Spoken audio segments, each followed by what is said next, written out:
Por que tantos homens e mulheres de Deus, chamados para carregar um fardo que seria leve, estão sendo esmagados por um peso insuportável? O que se tornou o ministério? Uma vocação ou uma sentença de exaustão? Graça e paz, estudiosos da palavra. Sejam muito bem-vindos ao canal Mestre da Didac. Se o seu desejo é sair da superficialidade espiritual e construir uma fé inabalável, sólida e bíblica, este é o lugar certo. Hoje nós vamos mergulhar num diagnóstico teológico profundo sobre uma epidemia silenciosa, o burnout ministerial. Antes de mergulharmos neste estudo, já deixe o seu like, inscreva-se no canal e compartilhe este vídeo com alguém que precisa ouvir esta palavra. E para quem quer se aprofundar, conheça o material da Escola de Desenvolvimento Cristão Mestre da Didac. O link está na descrição. Para termos a real dimensão do que estamos falando, a análise que vamos seguir nos apresenta um dado estarrecedor. Pense nisso. Milhares de líderes, aqueles que deveriam ser a fonte de esperança, orando em segredo pelo fim do seu próprio chamado. Não estamos falando de um dia ruim, de cansaço passageiro, estamos falando de um desespero que corrói a alma de dentro para fora. E isso nos leva à pergunta central: como? Como uma vocação que começou com a promessa de Jesus de um fardo leve e um jugo suave se transformou para tantos em uma jornada de exaustão crônica? É essa tensão que vamos explorar a fundo. E aqui o diagnóstico é cirúrgico. O problema muitas vezes não é apenas o excesso de trabalho, é a cultura, é a máquina religiosa que foi criada. Uma máquina que sutilmente exige que seus líderes sejam quase divinos, onipresentes, precisando estar em todos os lugares, oniscientes, precisando ter todas as respostas e incansáveis, sem jamais demonstrar fraqueza.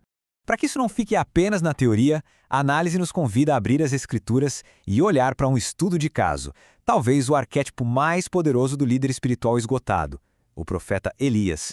Vamos visualizar a cena. Monte Carmelo. De um lado, 450 profetas de Baal. Do outro, Elias, sozinho. Fogo desce do céu, o altar é consumido. É uma vitória espiritual absoluta e inquestionável. Elias está no ápice do seu ministério. Ele é o herói da fé, um instrumento visível do poder de Deus. E então, o colapso. Apenas um dia depois, 24 horas depois da maior vitória de sua vida, encontramos Elias fugindo para o deserto, debaixo de uma árvore, pedindo a morte. Basta, Senhor, tira a minha vida. A queda é vertiginosa, e isso nos mostra com uma clareza assustadora a velocidade com que o esgotamento pode devastar a alma, especialmente depois de um período de intensa pressão. E perceba, isso não é um problema moderno. A fonte deste estudo nos lembra de Charles Spurgeon, o grande príncipe dos pregadores do século XIX, que lutou contra a depressão e a exaustão. A citação dele é um lembrete teológico fundamental. O nosso limite físico não é um defeito de fabricação, é um lembrete divino de que somos criaturas, somos pó. Diante desse quadro desolador de Elias, a pergunta que fica é: e Deus? Onde ele está nessa história? É aqui que a nossa análise mergulha no coração do Evangelho para nos apresentar uma teologia do descanso.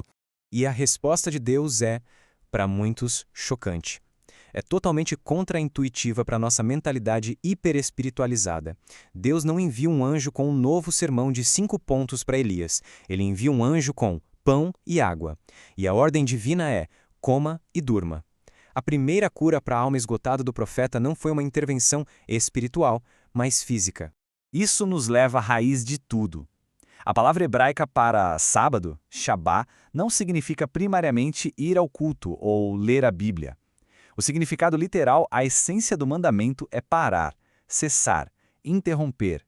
O descanso, portanto, não é um luxo ou uma sugestão, é um mandamento moral, um ato de fé que declara que Deus está no controle. E nós não. E aqui, a análise nos força a fazer uma distinção vital. Existe uma linha tênue, mas real, entre um zelo piedoso pela obra de Deus e o que a fonte chama de complexo de Messias. É aquela crença sutil, muitas vezes inconsciente, de que se eu parar, tudo desmorona, de que a obra de Deus depende da minha presença constante. Isso não é zelo. Isso, no fundo, é um ato de arrogância teológica. Agora vamos trazer essa conversa do mundo bíblico para a nossa realidade. Como essa dinâmica se manifesta hoje? Bem, vivemos numa cultura que transformou a produtividade em um ídolo.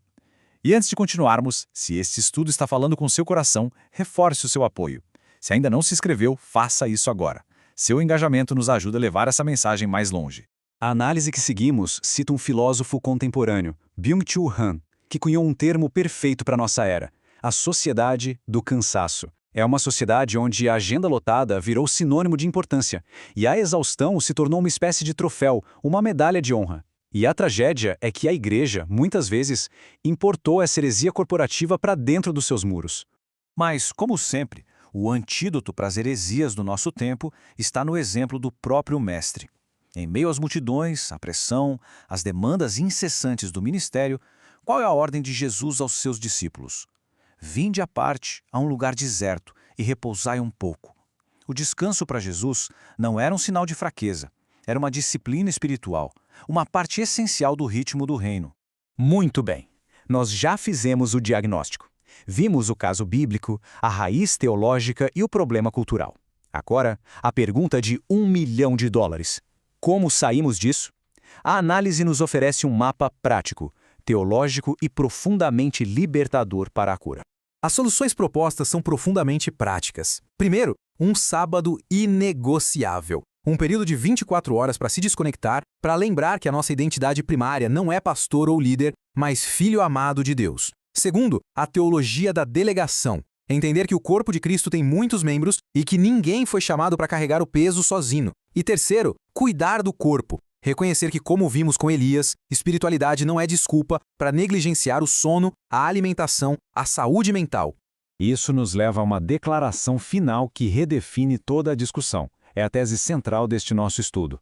A sua exaustão não glorifica a Deus. O que glorifica a Deus é a sua dependência saudável nele. É uma mudança de paradigma total. Deus não se agrada do nosso esgotamento por excesso de autoconfiança, mas sim da nossa força que vem de uma confiança plena nele, reconhecendo nossos limites. E assim, este estudo nos deixa com uma pergunta que ecoa na alma.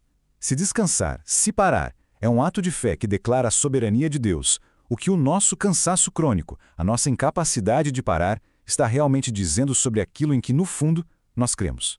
O aprendizado não para por aqui.